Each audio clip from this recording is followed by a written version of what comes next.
നമുക്ക് അതിഥികളായി ഉള്ളത് മേയർ ആര്യ രാജേന്ദ്രൻ ഉണ്ട്. ഒപ്പം കരമന അജിത്ത് BJPയുടെ കൗൺസിലർ കൂടിയാണ്. സ്വാഗതം ആര്യ രാജേന്ദ്രൻ. ആദ്യമേ തന്നെ പറയാം, വികസനത്തിന് എതിരായിട്ടുള്ള ഒരു ഡിസ്കഷനോ പ്രതികരണം തേടലോ അല്ല. പൂർണ്ണമായും നഗരത്തിൽ വികസനം വേണം, അത് 100% ആവശ്യമാണ്. ഒപ്പം ഈ ദുരിതങ്ങളൊക്കെ തന്നെ ഭാഗികമായിരിക്കണം. നന്നായിട്ട് ഈ വികസന പ്രവർത്തനങ്ങളോട് സഹകരിക്കുന്ന ജനങ്ങളാണ് തിരുവനന്തപുരത്തെ തലസ്ഥാനവാസികളൊക്കെയും ഉള്ളത്. അങ്ങനെയുള്ള ആളുകളെയാണ് ഞങ്ങൾക്ക് കാണാനും കഴിഞ്ഞത്. പക്ഷേ അതൊരു ദൗർബല്യം പോലെ കണ്ട് ഇത്രമേൽ പോകുന്നത് കൊണ്ടാണ് ആ ദുരിതം നമുക്ക് രജിസ്റ്റർ ചെയ്യാതെ പോകാതിരിക്കാൻ കഴിയില്ല. ശ്രീമതി ആര്യ രാജേന്ദ്രൻ, എന്നാണ് ഈ പദ്ധതി, ഈ സ്മാർട്ട് സിറ്റി പദ്ധതി തീർക്കാൻ ഉദ്ദേശിച്ചിരുന്നത്? എന്തുകൊണ്ടാണ് ഇത്രമേൽ നീണ്ടുപോകുന്നത്? എന്ന് ഇത് തീരും ഇവരുടെ ദുരിതമെന്ന് ഒരു ഡെഡ് ലൈൻ താങ്കൾക്ക് പറഞ്ഞു കൊടുക്കാൻ കഴിയുമോ?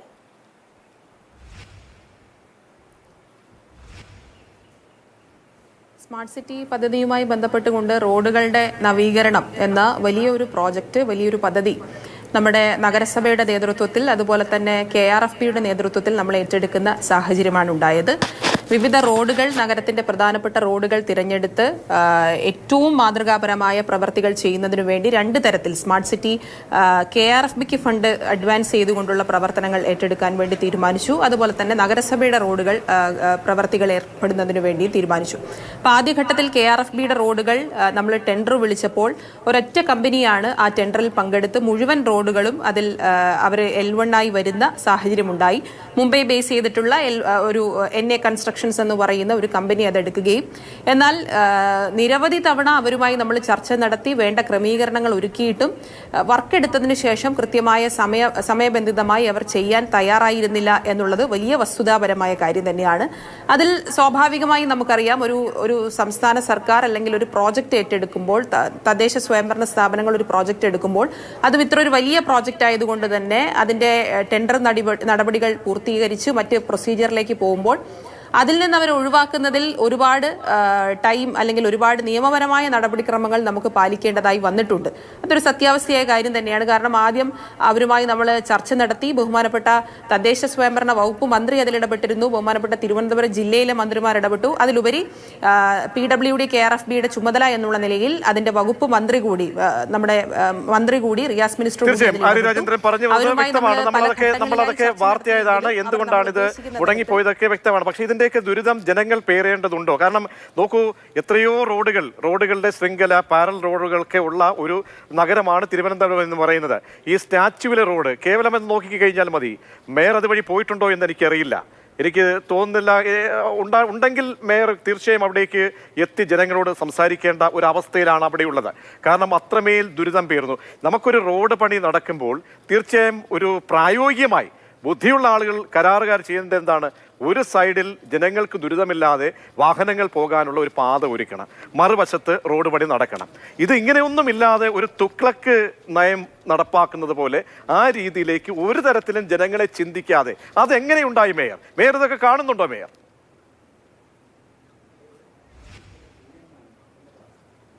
അല്ല, ഈ സ്റ്റാച്യുവിലെ റോഡ് എന്ന് പറഞ്ഞാൽ നമ്മളെല്ലാവരും സഞ്ചരിക്കുന്ന റോഡ് തന്നെയാണ്. അതിനകത്ത് ജനങ്ങളോട് ഏറ്റവും ബാധ്യസ്ഥരായി ജനങ്ങളോട് മറുപടി പറയേണ്ടത് ഇവിടുത്തെ ജനപ്രതിനിധികളാണ് എന്നുള്ള നല്ല ധാരണ ഞങ്ങൾക്കെല്ലാവർക്കും ഉണ്ട്. അതിനകത്തൊരു സംശയമില്ല. പക്ഷേ ഇതിനകത്ത് സംഭവിച്ചത് എന്താ? ഞാൻ ഇവിടെ സൂചിപ്പിച്ചല്ലോ, ഒരു കമ്പനി ഇത് എടുക്കുകയും ആ കമ്പനി ഇത് കൃത്യമായി ചെയ്യാത്തതിനെ തുടർന്ന് റിസ്ക് ആൻഡ് കോസ്റ്റിൽ ബഹുമാനപ്പെട്ട പൊതുമരാമത്ത് മന്ത്രി തന്നെ ഇടപെട്ട് അവരെ ഒഴിവാക്കുന്നതിന് വേണ്ടി സർക്കാർ അത്തരത്തിലൊരു തീരുമാനമെടുത്ത് ഏതാണ്ട് 13 കോടി രൂപ അവരിൽ നിന്ന് പിടിച്ചെടുത്താണ് അവരെ ഒഴിവാക്കാൻ വേണ്ടി തീരുമാനിച്ചത്. അങ്ങനെ അവരെ ഒഴിവാക്കിക്കൊണ്ട് േണ്ട ഒരു സാഹചര്യം വന്നു. നമുക്കറിയാം, ഇതിനൊരു കൃത്യമായ നടപടിക്രമങ്ങളുണ്ട്. ഇത് ചെയ്യാതെ ഈ നടപടിക്രമങ്ങൾ കൃത്യമായി അപ്പോഴേക്കും ജനമൊക്കെ ശ്വാസം വിട്ട് ചത്തുവോ? ഞാൻ തമാശ പറയുന്നതല്ല. മേയർക്ക് അവിടെ ഞങ്ങളടക്കം ഞാൻ ഇന്നലെ അതുവഴി 2 തവണ സഞ്ചരിച്ചു. കാരണം സഞ്ചരിച്ച് അവിടുന്ന് തിരിച്ചെത്തി തന്നെ എൻ്റെ വീട്ടുകാരുടെ ഭാഗ്യം എന്ന് പറയണം. കാരണം ആ രീതിയിലാണ് ആ റോഡിൻ്റെ അവസ്ഥ. മറ്റൊന്ന്, ഇന്ന് ഈ ബൈറ്റുകളിലൊക്കെ പറയുന്ന ഒരു ശ്വാസം മുട്ടിയാണ്, പൊടി തിന്ന് ജീവിക്കുകയാണ്. അവർക്ക് ഏതെങ്കിലും രാത്രിയിൽ എന്തെങ്കിലും പറ്റിക്കഴിഞ്ഞാൽ, കാരണം അറ്റാക്ക്, ഹൃദ്രോഗികളടക്കം താമസിക്കുന്നു, എന്തെങ്കിലും ഒന്ന് പറ്റിക്കഴിഞ്ഞാൽ ബന്ദികളാണ്, റോഡിലേക്ക് വാഹനം ഇറക്കാൻ പറ്റുന്നില്ല. അവരെന്ത് ചെയ്യണം? അവരോട് മേയർക്ക് എന്താണ് പറയാനുള്ളത്? അല്ല, ഇപ്പോ നിലവിലുണ്ടായ പ്രശ്നം പരിഹരിച്ച് ആവശ്യമായ ക്രമീകരണങ്ങൾ ചെയ്ത് മുഴുവൻ സ്ഥലത്തും ഒരേ സമയത്ത് തന്നെ വർക്കുകൾ ആരംഭിക്കാൻ വേണ്ടി സാധിച്ചിട്ടുണ്ട്. ഇപ്പോൾ KRFBയുടെ റോഡുകളുടെ പ്രശ്നം പരിശോധിച്ചു കഴിഞ്ഞാൽ തന്നെ അതിന്റെ ഇപ്പോഴത്തെ നിലവിലെ സ്റ്റാറ്റസ് പരിശോധിച്ചാൽ തന്നെ ആദ്യഘട്ടത്തിൽ എടുത്ത 10 റോഡുകളിൽ 2 റോഡുകൾ നമ്മൾ കംപ്ലീറ്റ് ആയി കഴിഞ്ഞു. നമ്മൾ കംപ്ലീറ്റ് ആയതിനെയും നമ്മൾ ചെയ്ത പ്രവർത്തികളെ പറ്റി, സർക്കാർ ചെയ്ത പ്രവർത്തികളെയും നഗരസഭ ചെയ്ത പ്രവർത്തികളെ സംബന്ധിച്ചിടത്തോളം നമ്മൾ എവിടെയും പറയുന്നില്ല. ഇപ്പൊ നമ്മൾ മാനവീയം റോഡിന്റെ നിലവിലെ സ്റ്റാറ്റസ് എന്താ? വളരെ ഗംഭീരമായി നമുക്ക് ആ വർക്ക് പൂർത്തീകരിക്കാൻ സാധിച്ചു. ഇതുപോലെ പ്രശ്നമുണ്ടായിരുന്ന ഒരു സ്ഥലമാണ്. ടൂറിസം വകുപ്പ് മന്ത്രി, പൊതുമരാമത്ത് വകുപ്പ് മന്ത്രി ഇടപെട്ട് അദ്ദേഹം നഗരസഭയോടൊപ്പം നിന്ന് അതിന്റെ പ്രവർത്തികൾ ഏറ്റെടുത്തു. അതുപോലെ തന്നെ നമുക്കറിയാം കലാഭവൻ മണി റോഡ് നമ്മൾ ഏറ്റവും കൂടുതൽ ചർച്ച ചെയ്തിരുന്ന ഒരു റോഡാണല്ലോ. ഈ 2 റോഡും നമുക്ക് അടിയന്തര സാഹചര്യം എന്നുള്ള നിലയിൽ ആദ്യഘട്ടം പുതിയ ടെൻഡർ വിളിച്ച് മറ്റ് റിസ്ക് ആൻഡ് കോസ്റ്റിൽ ഒഴിവാക്കിയതിനു ശേഷം പുതിയ ടെൻഡർ വിളിച്ച് നമുക്ക് അതിന്റെ നടപടിക്രമങ്ങൾ പൂർത്തീകരിച്ച് വർക്ക് സ്റ്റാർട്ട് ചെയ്ത് അവസാനിപ്പിക്കാൻ കഴിഞ്ഞു. ഇനിയിപ്പോ 10ൽ 8 റോഡുകൾ ഒരേ സമയത്ത് തന്നെ വർക്ക് ആരംഭിച്ചിട്ടുണ്ട്. നിലവിലൊരു ചെറിയ പ്രയാസമുണ്ട്, ഇല്ലാന്ന് ഞാൻ പറയുന്നില്ല.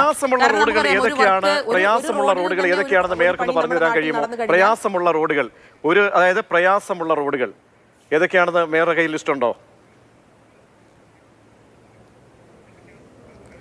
അല്ല, ലിസ്റ്റൊക്കെ ഉണ്ട്. ഞാൻ അതാ സൂചിപ്പിച്ചത്, വർക്ക് നടക്കുന്ന മുഴുവൻ സ്ഥലത്തും ട്രാഫിക്കുമായി ബന്ധപ്പെട്ട, ഗതാഗതമായി ബന്ധപ്പെട്ട പ്രശ്നങ്ങളുണ്ട്. അവിടെ താമസിക്കുന്നവർക്ക് ചെറിയ പ്രശ്നമുണ്ട്. പക്ഷേ ഇപ്പോൾ അത് അഡ്രസ്സ് ചെയ്യപ്പെടേണ്ടത് എങ്ങനെയാ? അടിയന്തരമായി നമ്മൾ നൽകിയിട്ടുള്ള കരാറ് വളരെ വേഗത്തിൽ പൂർത്തീകരിക്കാൻ ആവശ്യമായ കാര്യങ്ങൾ ചെയ്യാന്നുള്ളതാണ്. സംസ്ഥാന സർക്കാരും നഗരസഭയും നിരന്തരം, നമ്മളിപ്പോൾ ചാനലിൽ വാർത്ത വന്ന് മാത്രം ഇടപെടുന്നവരല്ലല്ലോ, നമ്മളോട് പരാതി ഉന്നയിക്കുമ്പോൾ മാത്രം ഇടപെടുന്നവരല്ല. നഗരസഭയെ സംബന്ധിച്ചിടത്തോളം അല്ലെങ്കിൽ ബഹുമാനപ്പെട്ട മന്ത്രിയെ സംബന്ധിച്ചിടത്തോളം ഞങ്ങളൊക്കെ യാത്ര ചെയ്യുന്ന റോഡ് തന്നെയാണ്. നമ്മൾ ചർച്ച മേയർ താമസിക്കുന്ന മേയറുടെ ഔദ്യോഗിക വസതിക്ക് സമീപത്തായിരുന്നു ഇത് സ്ഥിതിയെങ്കിൽ എന്ത് ചെയ്യാമായിരുന്നു? ഞാനത് ചോദിച്ചോട്ടെ. ഞാൻ ഈ നന്ദാവനമൊക്കെ റോഡിലൂടെയൊക്കെ, നന്തൻകോട് റോഡിലൂടെയൊക്കെ സഞ്ചരിക്കുന്ന ആളാണ്. എത്ര മനോഹരമായിട്ടാണ് അവിടെ റോഡുകൾ സ്മാർട്ട് ആയിട്ടുണ്ട്. ബാക്കി ഈ പറയുന്ന മന്ത്രിമാർ താമസിക്കുന്ന സ്ഥലങ്ങളിലൊക്കെ നല്ല സ്മാർട്ടാണ്. ഈ പാവപ്പെട്ട ഈ നഗരവാസികൾ, ഒരു ഗതിയും പരഗതിയില്ലാത്ത ആളുകളുണ്ട്, കച്ചവടക്കാർ. ആ കച്ചവടക്കാരുടെയൊക്കെ അവസ്ഥ ബഹുമാനപ്പെട്ട മേയർ ഒന്ന് പോയി ചോദിക്കണം. കച്ചവടം നടന്നിട്ട് മാസങ്ങളായി, കുഞ്ഞുങ്ങളെ പോറ്റാൻ പോലും പൈസയില്ല, തികയുന്നില്ല എന്ന അവസ്ഥയുണ്ട്. അപ്പോൾ ഈ സ്മാർട്ടാകണം എന്ന് വിചാരിച്ചാൽ സ്മാർട്ടാകുന്ന ഇടങ്ങളുണ്ട്. അത് സ്വാഭാവികമായൊരു ജനം ചിന്തിച്ചാൽ എന്ത് ചെയ്യണം മേയർ?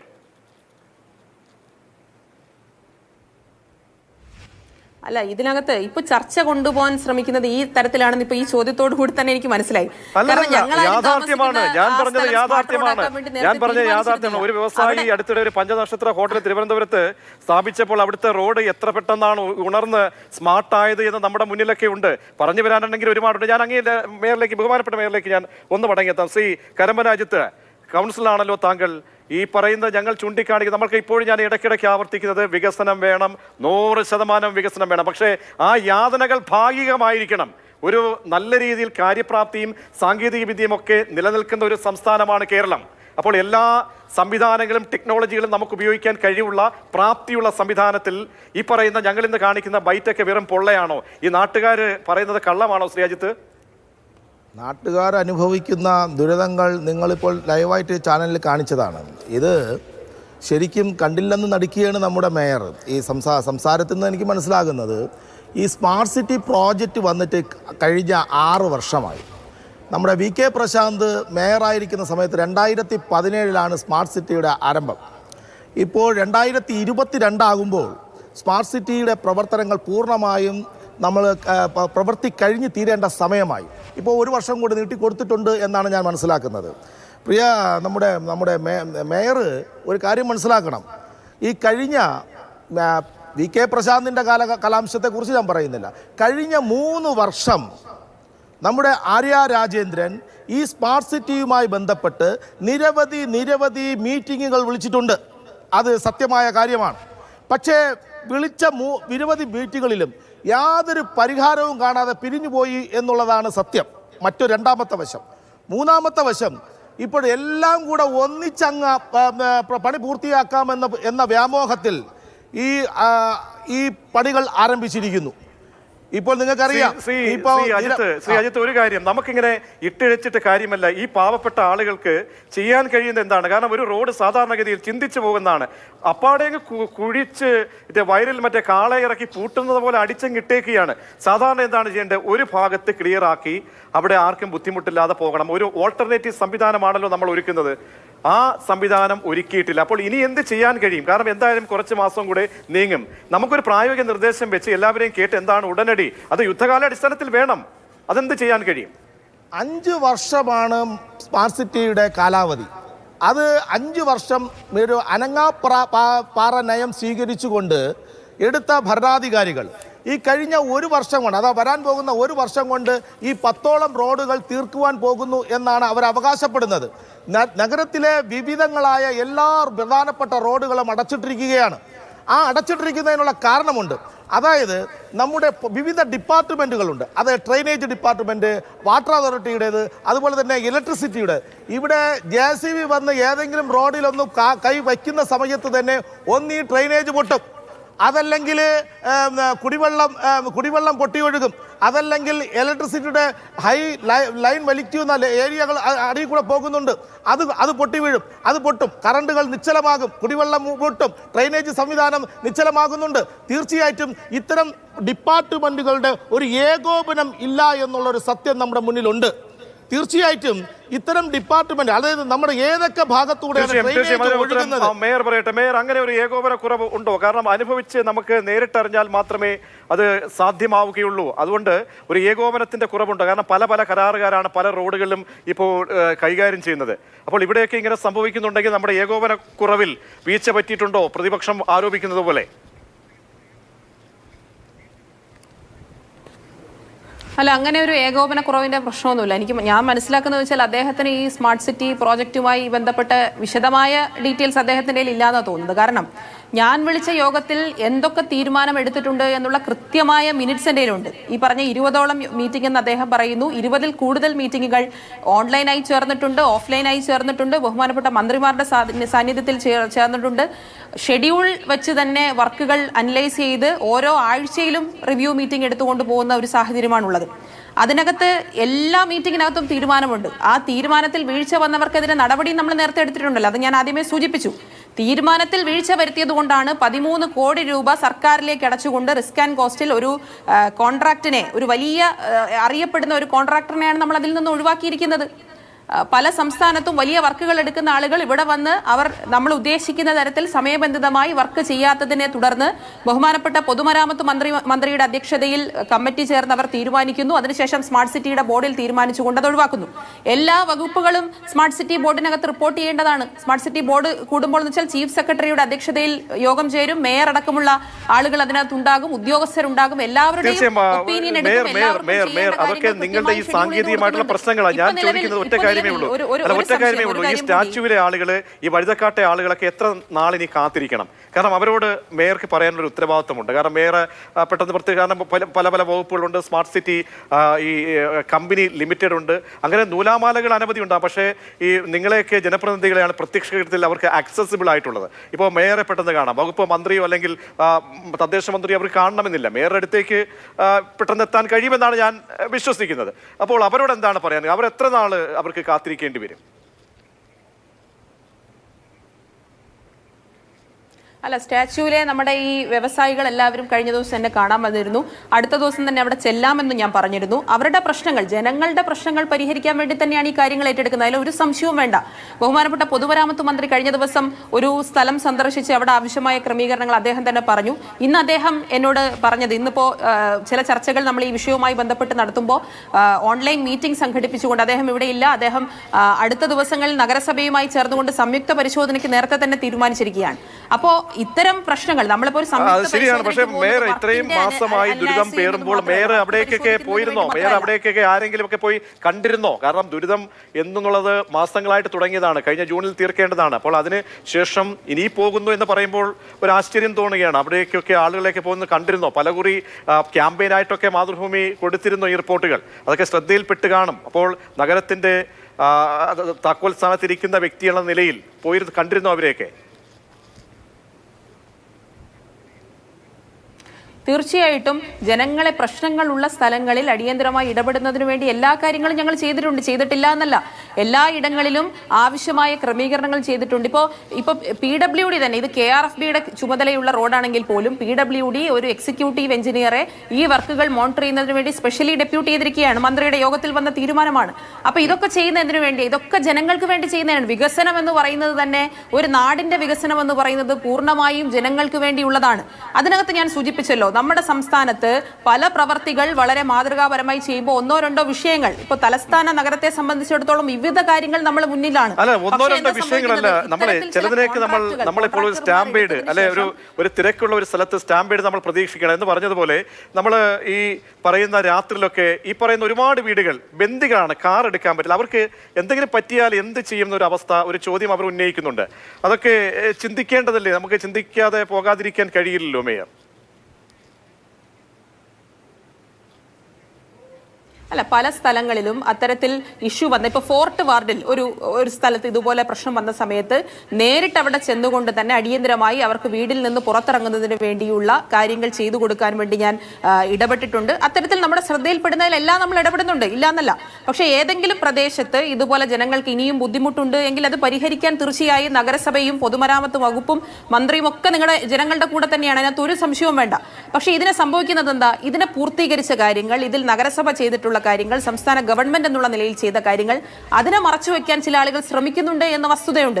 ഇപ്പൊ അജിത്തിന്റെ പാർട്ടിക്കാരാണല്ലോ മുഖ്യ പ്രതിപക്ഷം. നിങ്ങളാണോ ഈ ശ്രമങ്ങളെ വിലങ്ങതടിയാക്കുന്നത്, കേവല രാഷ്ട്രീയത്തിന് വേണ്ടി ഉപയോഗിക്കുന്നതാ?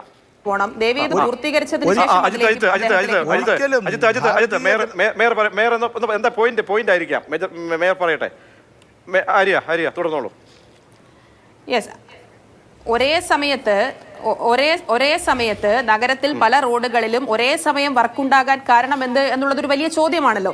നമ്മുടെ കാലാവസ്ഥയെ സംബന്ധിച്ച് നമുക്കറിയാം, ഇപ്പോൾ നമുക്ക് വർക്ക് ചെയ്യാൻ കഴിയുന്ന ഒരു സാഹചര്യമാണ് ഉള്ളത്. അടിയന്തരമായി നമുക്ക് വർക്ക് പൂർത്തീകരിക്കണമെങ്കിൽ മഴയ്ക്ക് മുന്നോടിയായി അല്ലെങ്കിൽ മഴ വരുന്നതിന് മുന്നോടിയായി നമുക്ക് ചെയ്ത് പൂർത്തീകരിക്കാൻ വേണ്ടി സാധിക്കണം. അതുകൊണ്ടാണ് ഇപ്പോൾ അടുത്ത വർഷത്തിലേക്ക് അവസാനിക്കാൻ പോകുന്നതിന്റെ ഫണ്ട് ലാപ്സായി പോകരുത്, നമ്മുടെ ആവശ്യം തന്നെയാണ് ഫണ്ട് ലാപ്സാവരുത് എന്നുള്ളത്. ഫലപ്രദമായി സ്മാർട്ട് സിറ്റി പദ്ധതി ഏറ്റെടുക്കുന്ന ഒരു നഗരമാണ് നമ്മുടെ നഗരം. ഞാനിപ്പോ സ്മാർട്ട് സിറ്റിയുടെ തന്നെ മറ്റൊരു സ്ഥലത്ത് ഒരു പരിപാടിക്ക് പോകുമ്പോൾ സംസ്ഥാന ഗവൺമെന്റിന്റെ പ്രതിനിധിയായി ഞാൻ ബാഴ്സലോണയിൽ പങ്കെടുക്കാൻ വേണ്ടി പോകുമ്പോൾ അവിടെ കാണുന്നത് എന്താ? നമ്മുടെ നഗരം അല്ലെങ്കിൽ നമ്മുടെ കേരളത്തിൽ ഫലപ്രദമായി ഈ വർക്ക്, ഇതിന്റെ ഫണ്ട് യൂട്ടിലൈസേഷൻ നടക്കുകയാണ്. പോകുമ്പോൾ ഇങ്ങനെ റോഡൊക്കെ അങ്ങ് പപ്പാടെ കുളമാക്കിയിട്ട് അല്ലല്ലോ അവിടെ നിന്നും ഈ വികസന പരിപാടികളും നടക്കുന്നത്. നമ്മളെ ബാഴ്സലോണ മോഡലായി എടുത്ത് അതൊക്കെ നമ്മൾ സാങ്കേതികമായിട്ട് അതിന്റെ ദൃശ്യങ്ങളൊക്കെ കാണുന്നവരാണ്. അങ്ങനെയൊന്നും അല്ലല്ലോ അവിടെ കാര്യങ്ങൾ നടത്തി പോകുന്നത്. ബാഴ്സലോണ മോഡൽ അല്ല, ബാഴ്സലോണ മോഡൽ എന്ന് പറയരുതേനെ. അത് ബാഴ്സലോണയിൽ വെച്ചൊരു പരിപാടി നടന്നുള്ളൂ. ബാഴ്സലോണ മോഡൽ എന്നല്ല ഞാൻ ഉദ്ദേശിച്ചത്. ഞാൻ പറഞ്ഞത് നമ്മുടെ ബാഴ്സലോണ മോഡൽ പറഞ്ഞ നമ്മുടെ ഒരു എം പി ഉണ്ട്. 100% പറഞ്ഞോളൂ. അല്ല, ഞാൻ പറഞ്ഞത് കേരളത്തെ സംബന്ധിച്ചിടത്തോളം കേന്ദ്ര സർക്കാർ തരുന്ന ഫണ്ടാകട്ടെ, സംസ്ഥാന സർക്കാരിന്റെ ഫണ്ടാകട്ടെ, നഗരസഭയുടെ ഫണ്ടാകട്ടെ, അത് ഫലപ്രദമായി ഉപയോഗിക്കുക. അത് ജനങ്ങൾക്ക് വേണ്ടിയാണ് ഉപയോഗിക്കുന്നത്. അങ്ങനെ ഉപയോഗിക്കപ്പെടുമ്പോൾ 100% ഫണ്ട് നമ്മൾ ആദ്യഘട്ടം എന്നുള്ള നിലയിൽ കേന്ദ്ര ഫണ്ട് ഉപയോഗിച്ചു കഴിഞ്ഞു. തീർച്ചയായും ഇപ്പോഴും മേയർ ഒരു കാര്യം പറഞ്ഞിട്ടില്ല. നമുക്ക് സമയക്കുറവുള്ളതുകൊണ്ടാണ് ഇടപെടുന്നത്. മേയർ ഒരു കാര്യം പറഞ്ഞില്ല. നമുക്ക് ഒരു ചോദ്യോത്തരം എന്ന നിലയിലാണെങ്കിൽ എത്ര നാൾ കൂടി ഈ കാത്തിരിക്കേണ്ടി വരും? അതിനൊരു സമയം നിശ്ചയിക്കാൻ പറയാൻ പറ്റുമോ? അല്ല, കൃത്യമായി ഓരോ റോഡിനും അതിൻ്റെതായിട്ടുള്ള നീളവും വീതിയൊക്കെ കണക്കാക്കിക്കൊണ്ടുള്ള ഒരു ഡേറ്റ് ആണ് നമ്മുടെ സ്വാഭാവികമായിട്ടും അതിന്റെ കംപ്ലീഷൻ ഡേറ്റ് എന്ന് പറയുന്നത്. ഓരോ റോഡ് വേണമെങ്കിൽ ഞാൻ പറയാം, കാരണം സമയക്കുറവുള്ളത് കൊണ്ടാണ് ഞാൻ എടുത്തു പറയുന്നത്. നമുക്ക് കംപ്ലീറ്റ് ചെയ്യാൻ കഴിയുന്ന റോഡുകൾ കംപ്ലീഷൻ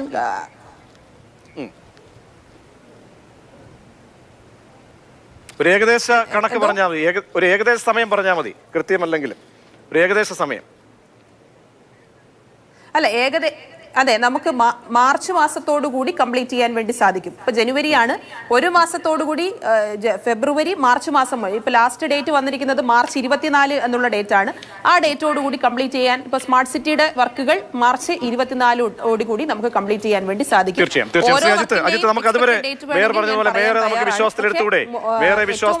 അതുവരെ നമുക്ക് 2 മാസം കൂടി ഉള്ളു. 2 മാസത്തിനകം നിർമ്മാണ പ്രവർത്തനങ്ങൾ പൂർത്തിയാകും. കാരണം മഴ വന്നു കഴിഞ്ഞാൽ കാര്യങ്ങളാകെ നമ്മളുടെ കയ്യിൽ നിൽക്കില്ല എന്നുള്ളത് വ്യക്തമാണ്. മേയർ തിരുവനന്തപുരത്ത് ജനിച്ചു വളർന്ന ഒരു മേയർ എന്നാണ് ഞാൻ വിശ്വസിച്ചിരുന്നത്. ആ പദത്തോടു കൂടി, ഇപ്പോഴത്തെ പറച്ചിലോടുകൂടി എനിക്കതിൽ വിശ്വാസം നഷ്ടപ്പെട്ടിരിക്കുകയാണ്. കാരണം ആറ്റുകാൽ പൊങ്കാല പറയുന്നത് ഈ ഫെബ്രുവരി മാസം 24-ാം തീയതിയാണ്. ജനലക്ഷക്കണക്കിന് ഭക്തജനങ്ങൾ വന്നു ചേരുന്ന പ്രദേശമാണ് ഇവിടെ. അടിയന്തര പ്രാധാന്യത്തോടുകൂടി ഫെബ്രുവരി മാസം 24-ാം തീയതി പൊങ്കാലയ്ക്ക് മുമ്പേ നടത്തുവാൻ ആ പ്രവർത്തനങ്ങളെല്ലാം നടത്തുവാൻ മേയറുടെ സാന്നിധ്യത്തിൽ മേയറുടെ നേതൃത്വത്തിൽ അത് നടത്തുവാൻ സാധിക്കുമോ എന്ന് ഞാൻ മേയറുടെ അടുത്ത് ചോദിക്കുകയാണ്. തീർച്ചയായിട്ടും അമ്മയ്ക്ക് പൊങ്കാല ഇടുവാൻ ലക്ഷക്കണക്കിന് ഈ ഗിന്നസ് ബുക്കിൽ വരെ ഇടം നേടിയ പൊങ്കാലയാണ് നടക്കാൻ പോകുന്നത്. അതിൻ്റെ അന്തിമ ഘട്ടമെന്ന് പറയുന്നത് ഏകദേശം ഫെബ്രുവരി മാസം 10-ാം തീയതിക്ക് നമ്മൾ എല്ലാ പ്രവർത്തനങ്ങളും പര്യവസാനിപ്പിക്കുന്നതാണ് സാധാരണ. തീർച്ചയായിട്ടും ഈ ഫെബ്രുവരി മാസം 24 എന്ന് പറയുമ്പോൾ അത് തീർച്ചയായിട്ടും അത് വിശ്വസനീയമല്ല. ഒരു കാരണവശാലും ഈ കാണുന്ന രീതിയിൽ ഉള്ള പ്രവർത്തനമാണ് മുന്നോട്ട് പോകുന്നത് എങ്കിൽ ഈ മാർച്ച് മാസമല്ല, അടുത്ത മാർച്ച് മാസം കഴിഞ്ഞാലും പ്രവർത്തനം പൂർണ്ണമാകുമോ? കാരണം ആറ്റുകാൽ പൊങ്കാല എന്ന വളരെ പ്രധാനപ്പെട്ട ഒരു ഘടകം, അതായത് ആളുകൾ ലക്ഷോപലക്ഷം ആളുകൾ വരാൻ പോകുന്ന ഒരു ടൈം കൂടി ആയതുകൊണ്ട് 30 സെക്കൻഡ് മറുപടി.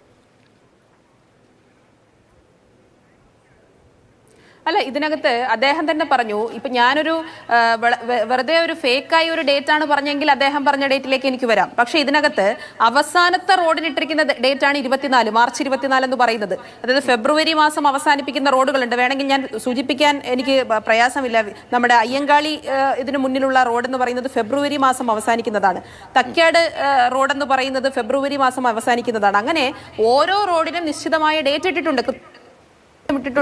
മാർച്ച് 24 എന്ന് ഞാൻ സൂചിപ്പിച്ചത് ഏറ്റവും അവസാനത്തെ റോഡ് പൂർത്തിയാക്കുന്ന നമുക്ക് നൽകിയിട്ടുള്ള നമ്മളെ റിപ്പോർട്ടർ അടിസ്ഥാനത്തിലുള്ള ഡേറ്റ് ആണ് ഈ മാർച്ച് 24 എന്ന് പറയുന്നത്. അതിന് മുൻപ് വർക്ക് തീർക്കാൻ കഴിയുമെങ്കിൽ അതിന് മുൻപ് തീർക്കുക എന്നുള്ളത് തന്നെയാണ് നമ്മുടെ ആഗ്രഹം. പിന്നെ ആറ്റുകാൽ പൊങ്കാലയുമായി ബന്ധപ്പെട്ടുകൊണ്ട് നഗരസഭയെ സംബന്ധിച്ചിടത്തോളം നഗരസഭ നേരിട്ട് ഇടപെട്ടാണ് അതിന്റെ പ്രവർത്തികൾ നടത്തുന്നത്.